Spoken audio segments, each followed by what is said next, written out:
Hello everyone, welcome back to Classic Comics, here with another video. If I sound a little weird, I woke up with a sore throat yesterday, and between the congestion and my throat being kind of raw, I sound kind of hoarse, so if I sound weird, that's why. Pardon me for that. But it's been a few days since I did a video, so I figure I better start getting some more content out there. So let's go ahead and get into this comic right here. This is X-Force #1, latest in the Dawn of X event that's reestablishing the X-Men and redefining their status quo in the Marvel Universe. We start with a bunch of rich elite types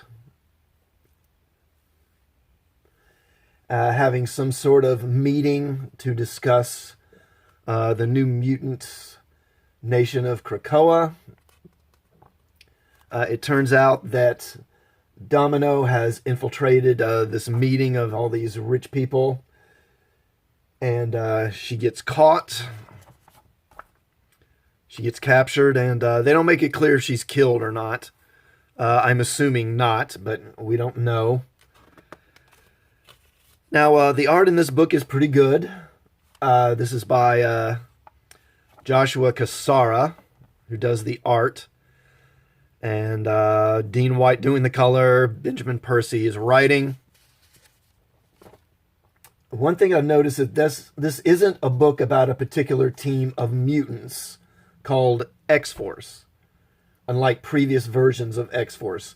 This just seems to pick up on storylines that were being handled in the previous X books and continues them here. So like I said, I mean, you've got all these people on the cover here, and these people are in the book, but they're not portrayed as a team. You know, they're not all acting as a team. They're all just involved in different storylines. And this guy's not even in the book.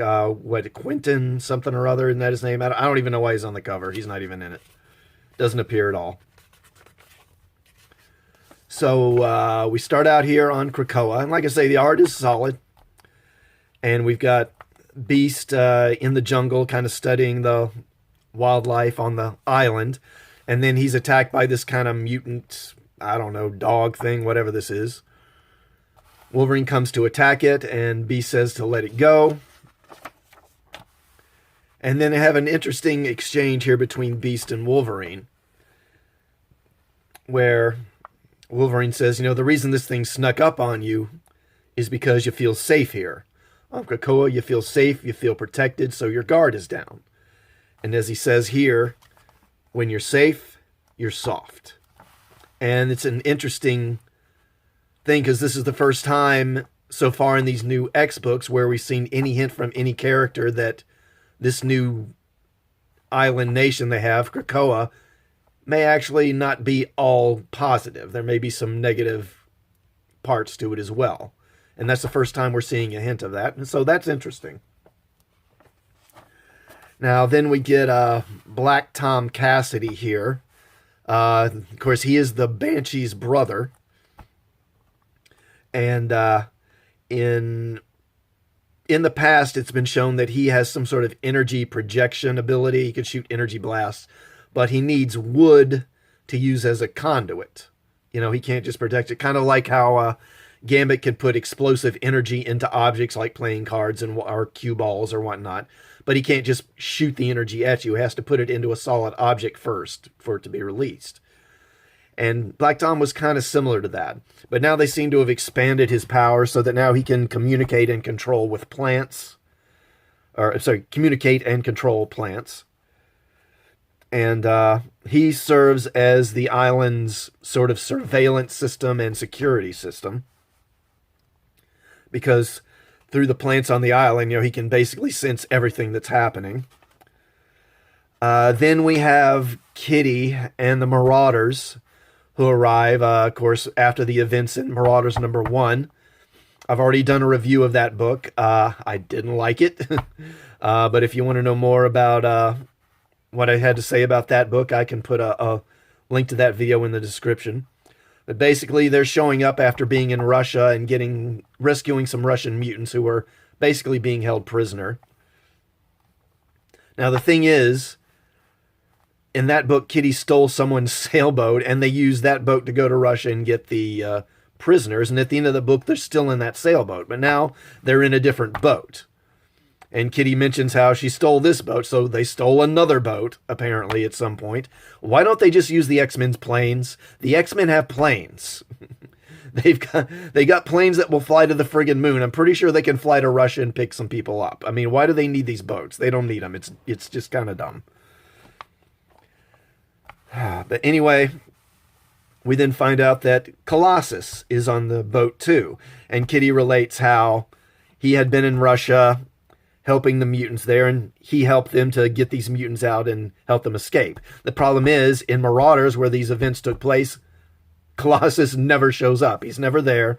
So we're already, unless there were some other events that took place between the end of Marauders #1 and this, where they saved another group of Russian mutants, which maybe they did, but otherwise we're already getting continuity issues between these X-Men books. Oh. Now, I'm going to skip ahead here a little bit, because like I say, there's just a bunch of different subplots that they touch on here. And there's no actual X-Force team. There's just a bunch of different subplots they pick up and carry on from previous X books. But then we get this. So we have this group of people here. There's this team of 4 people, and they've got this kind of white paint. I guess it's paint. I don't know. On their bodies, and they hijack this plane, basically, and then they parachute or skydive out of the plane to Krakoa, and basically they're like a paramilitary strike team, hit team, whatever you want to call it, and they arrive and they just start freaking killing mutants. They just start shooting people. And then we get, Wolverine and some of the other X-Men arrive to fight them. And again, the art is well done. I mean, visually, the book looks good. But there's all these different plot lines going on. There's nothing to really latch onto as far as, what's this book mainly about. I guess it's about this attack. I mean, that's sort of the important thing that happens. And, anyway, so the X-Men attack the soldiers. And I won't spoil the ending. But basically, a main X-Men character, a major X-Man character, gets killed. I mean, the X-Men have died. So many of the X-Men have died and come back. It's kind of hard to even care about it when it happens anymore. So it's kind of hard to be really moved by this plot twist. We'll just have to wait and see how this plays out. So overall, the book is... it's okay. Again, it's like it's a team book without a team, basically. Originally back in the 80s, early 80s, they did a X-Men spin-off book called The New Mutants. And eventually, New Mutants, after its 100th issue, New Mutants became X-Force. And then... they went through some different eras. Rob Liefeld was originally on the book. Then he left. Then Peter David had a popular run on the book. And there have been several iterations of X-Force, but they were always a specific team of mutants. That's not what this is. So if that's what you're expecting when you buy this book, well, that's not what you're going to get. Again, it's a team book without a team, basically. Not bad, but... basically, if you're not going to buy all the X-Men books... Because here's how they're setting it up. They're not going to have different plot lines following different teams of mutants. You've just got all the mutants together, kind of heaped together in this one big group.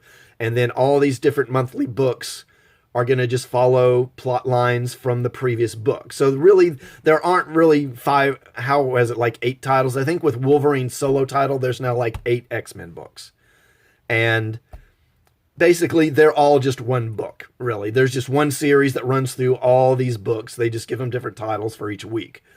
So in order to follow these new X-Men books, you're going to have to buy, all 8 of these new books, and that's at $5 a pop. So in order to read the X-Men, you're going to have to spend, I guess, $40 a month if you want to buy them all.